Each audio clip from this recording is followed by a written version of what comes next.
Page 28, Up the Airy Mountain.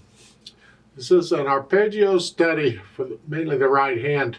You ought to do it in both hands, but if you're doing the arpeggios in my videos, like I've been suggesting, this sort of thing just comes along. I mean, you can sight read this kind of music. If you haven't been doing them, you'll struggle to get this. This is using a few different arpeggios. It's using like the C major arpeggio from my C major arpeggio file video. Here. It's going 2 octaves. That's fine. You can go 2 octaves. Do the beginner and intermediate portion. That'll take you 1 and 2 octaves. But it's also using some file from the first one is here. It's an F chord, and this is in my C triadic videos where it's several different triads with C as the bottom note, and that's what this is from. And the second line, third measure, this one, that is from the D triadic videos where D is the bottom note, and you're going through all the different patterns or triads with D on the bottom. And then at the bottom, the last line, you get this one, which is the F major triad. This piece is in F major, 1 flat. So go ahead and do the scales for F major and D minor both. And you probably ought to do the triad videos that this piece is using. It's really the tremolo exercise in the triadic videos that does the most good. And in the scale videos, it's the trill exercise that does the most good. Make sure you do those. Now let's talk about this piece. Right hand first, let's check the fingering here. Triplets, 1-ended, 2-ended. At the beginning, you're here, just the broken chord going up. Here, all the way up. Now some teachers, I won't get into it in depth, I do it in the video, the triad video, but they don't teach connect. They don't teach that. They just simply move quickly. There's a little bit of spine. They don't teach bringing the thumb under. I do. I think it's important to learn to do that. If you relax, it'll happen. Just you don't have to twist around a lot to do any of that. Just relax and come across. You can tilt the hand a little bit if you have to. One teacher taught me tilt it in this way. If I'm bringing the thumb under, tilt it in this way. I found it helpful if I just tilt it this way and I can get it this way. The second measure, I recommend second finger on the quarter note. I'm saving the thumb for later. I don't want to use thumb and then use it again. So I'm going to use second finger there, and that way the thumb is a little closer to where I want to go for the next one. So this is a bit of a stretch here.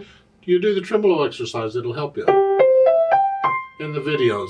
And I'm going to use second finger on each of these quarter notes, not thumb, because I want to save the thumb for the next measure.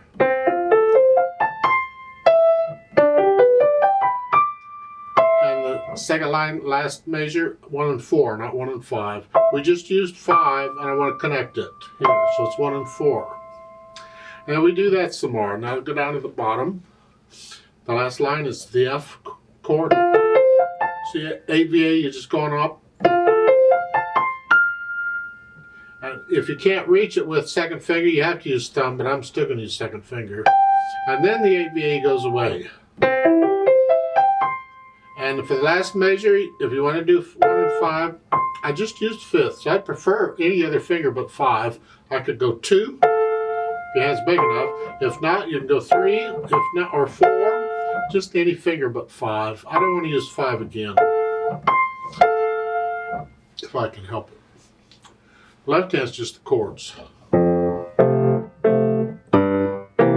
I do a 4-2-1 on the second measure. Actually, I'm doing 4-2-1 on all of these. The little finger doesn't really have to do. I mean, you can if you want to. There's nothing wrong with it. Here, I'm used to stretching out, so I use fourth finger. Anyway, you can get the chords. Put the hands together. You hear.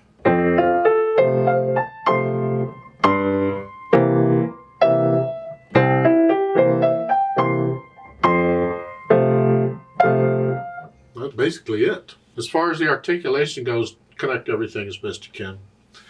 This kind of has two measure phrases, two measure sentences. Here. So that's a sentence. That's a sentence. So if you want to kind of connect them that way as best, that's fine. To lift up between the sentences, like taking a breath.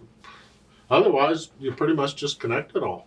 Dynamics, go to the right hand. That's moderately loud or MF. Just play it.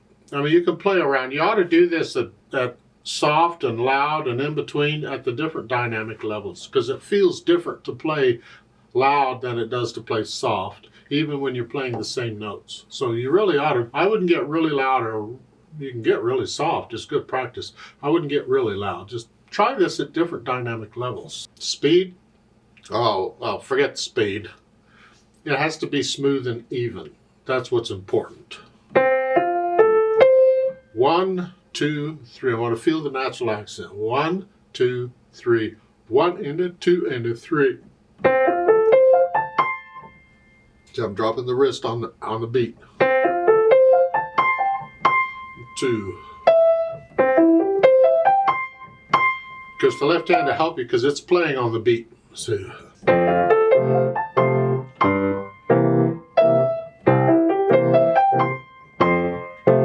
As far as the allegretto goes, it has to be accurate. So don't worry so much about getting it allegretto, just accurate. That's what we're after. If you got to go,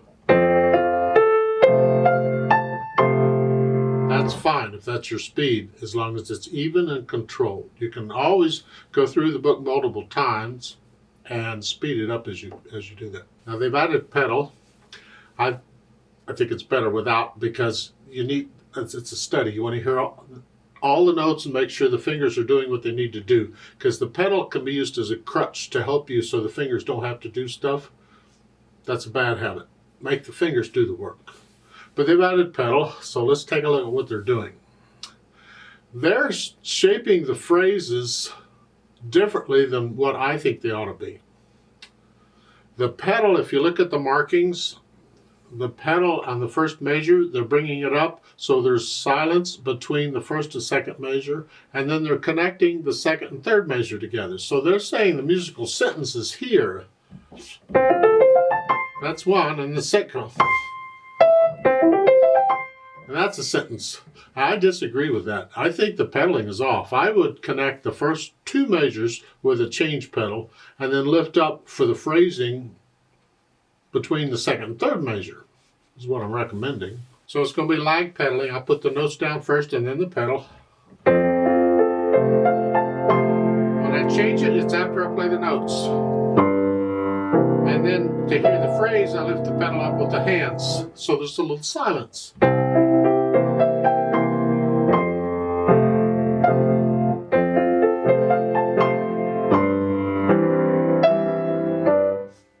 That's basically the pedaling.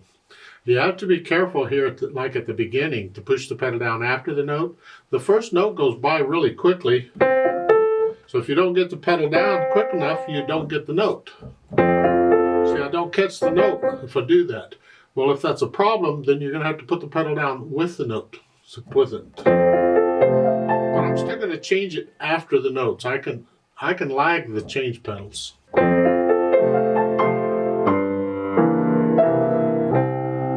And that's basically the pedaling throughout. At the end, the last couple measures, I would connect all that together. Do a change pedal between the last two measures. Connect all that together. Don't lift up like they say. They want you to silence in there. I disagree. I would connect that.